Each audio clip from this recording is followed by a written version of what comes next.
UFC 309 was a roller coaster like no other. For those who caught the stream last night, we had a parlay going for every single fight on the main card to go the distance. $100 to make $100,000. If Jones versus Stipe would have gone to decision, we would have made $100,000.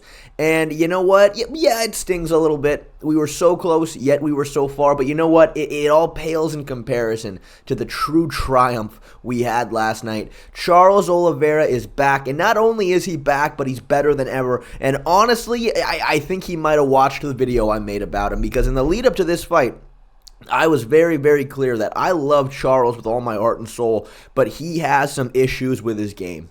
He just does. After the Arman Tsarukyan fight, there was a legitimate discussion about how Charles needs to go to Dagestan to learn how to wrestle. And I understand why people were saying that. In those two fights, he made zero attempt to take either of those guys down. He made zero attempt to impose his own game onto them. He essentially was letting them dictate where the fight took place. And it's not to say that he could have taken them down, but he could have at least tried. Because again, the one skill that Charles brings to the table that he is better than anybody else in the 155-pound division is he can jump on submissions. Give him one opportunity, leave a stray limb out there, he can jump on it. But if you're only going to be fighting from full guard with your head pressed into the fence, I mean, good luck making that work. But last night, we saw a new Charles. D1 wrestler Oliveira has officially been revealed, and he is terrifying. He is so scary. Michael Chandler was a D1 All-American wrestler. I mean, he had wrestled his entire life. He's so bulky and compact. This kind of guy, this kind of body type, it's going to be really hard to get deep on takedowns, but Oliveira was doing it so seamlessly. You look at the first takedown he hit round one. He enters on the high crotch, pushes Chandler up against the fence without having his hands locked. He dumps him. Now, of course, Michael Chandler, being the athletic, steroidy, veiny specimen that he is, immediately scrambled, but Oliveira held on to the single leg, hit a trip, and got him into this position. Almost had a knee bar right here, but ends up just taking him down and securing the position. And this is what I have been dying for Charles to do. This is what I've needed from him from day one. He needs to be the one hunting takedowns. Even if he can't get it, as long as he is pressuring his opponents in the grappling, it's always going to give an opportunity for him to jump on something. But my favorite takedown of the entire night came from round two. Oliveira shoots the double leg, and Michael Chandler defends well, immediately hikes up an underhook trying to prevent the double leg, but Oliveira, mid-takedown, switches to a knee tap to put Chandler down, and it's just beautiful. And again, look, Michael Chandler, I mean, you guys remember that famous video of him scrambling with Usman? I mean, Chandler is, no matter what anybody will tell you because of this performance, he is a very, very good wrestler. And clearly, to me, this shows that Oliveira is very aware of the mistakes he's made in his prior fights, and he knows he needs to be more takedown heavy, more grappling heavy. It just comes down to the fact that he needs to try to impose his game onto his opponents, rather than the other way around. But now, when we look at the striking, I would say, honestly, despite round 5, which, I mean, fuck, we'll get into. We will get into round 5 and dumbass Keith Peterson. But this was the area where Chandler was really outskilled. I mean, it was clear that his approach to this fight was to try to be more methodical, to not be so wild, not to go balls to the wall, not to snort some PCP right before he walks out. You know, he wanted to take this fight a lot more intelligent, which I think in theory that would be a good idea. However, Michael Chandler lacks what I would call fundamentals. He has no footwork. He really doesn't have any setup to his strikes. I mean, at one moment he tried to set up the exact same shot he landed on Dan Hooker. But, you know, Charles is not going to drop his hands. He's going to keep up that high guard, so it kind of took away any propensity for that to land.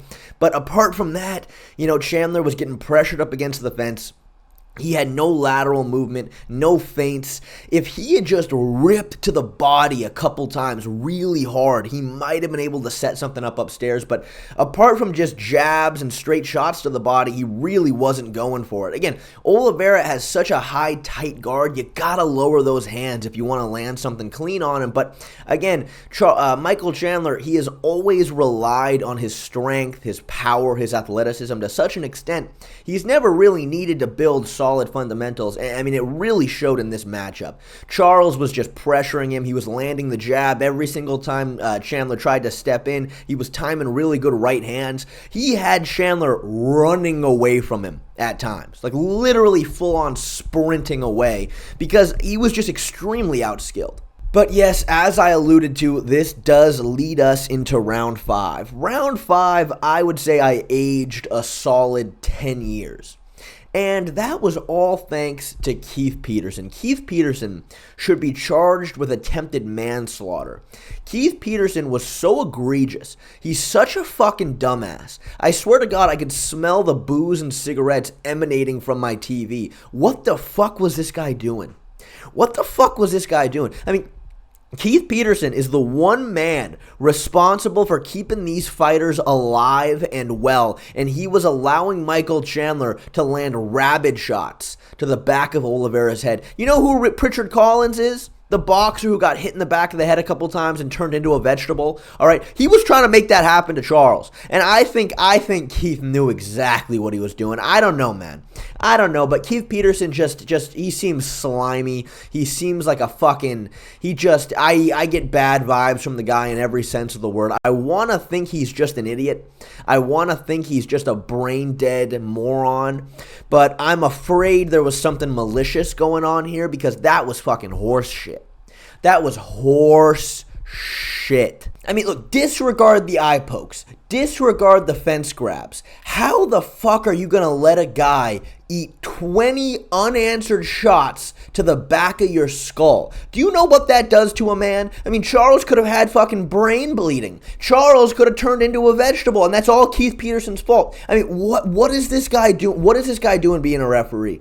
What is this guy doing being a referee? He is endangering the lives of these people. Charles Oliveira has children. He has a family, and you got this fucking moron allowing him to get pounded to the back of the skull. Keith Peterson needs to be charged with something. Keith Peterson needs to go to federal fucking prison for trying to kill Charles Oliveira. I mean, in my mind, that was 100%, in my opinion, attempted manslaughter. I think that was attempted manslaughter. I mean, Keith Peterson's just such a fucking idiot. Fuck Keith Peterson. But look, regardless, a lot of people are getting mad at Chandler for this.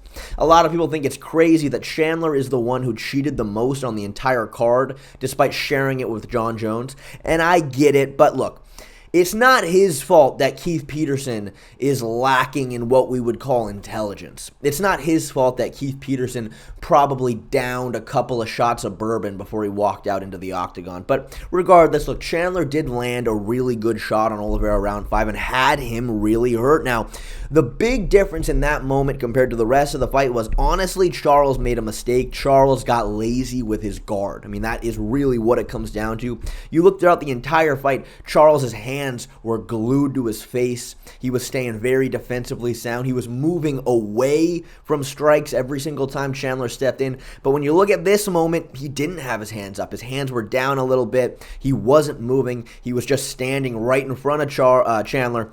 And he got hit so bad by this shot, he looked backwards. He got hit so bad by this shot, he was completely looking the other way.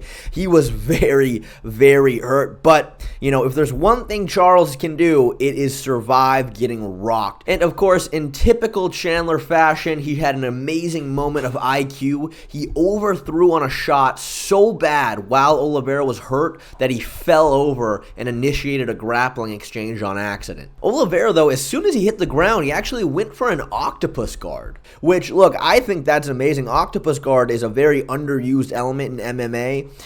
It's very good for sweeps.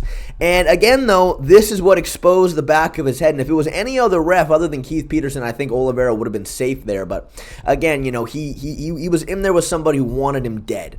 And that's never good, right? That's never good. Like, imagine your referee trying to keep you safe literally wanted you dead. Imagine that. You're in a fight, you're in an MMA fight, the referee's supposed to save you if things get bad. You're like, no, he wants you dead. No. I think Keith Peterson wanted Oliveira to be a vegetable. That's the only thing I can think of. Because what the fuck was this? What was this? This was worse than Mario Yamasaki. Mario Yamasaki, Mario Yamasaki was literally, he was born without some chromosomes. You know what I mean? Keith Peterson, to me, it just seems like he doesn't care. Right, and that's the most egregious thing. But now, it's pretty clear that Oliveira is going to get the next title shot, and the question is, what can D1 Oliveira do to Islam Makhachev? That's the big question. Look, it's a different fight for sure. Islam Makhachev is so well-rounded. He's so good everywhere. He doesn't have any holes. I don't know how many advantages Charles has here. I've just got to be honest. The one big one, of course, is submissions. But can he get into a position where he can find submissions? Look, one thing is for sure. If he takes this same approach that he took against Michael Chandler into this fight, he's got a better shot. He absolutely has a better shot. I think he beats Arman Tsarukyan in a 5-round fight, even without this new and improved approach. But with it, I really don't think Arman stands a chance. But I think this is going to be a video for another day. I think Charles Oliveira has brought new life into the division. He saved me from hanging myself. And look, I'm very excited to see where we go here. D1 Oliveira is here to stay.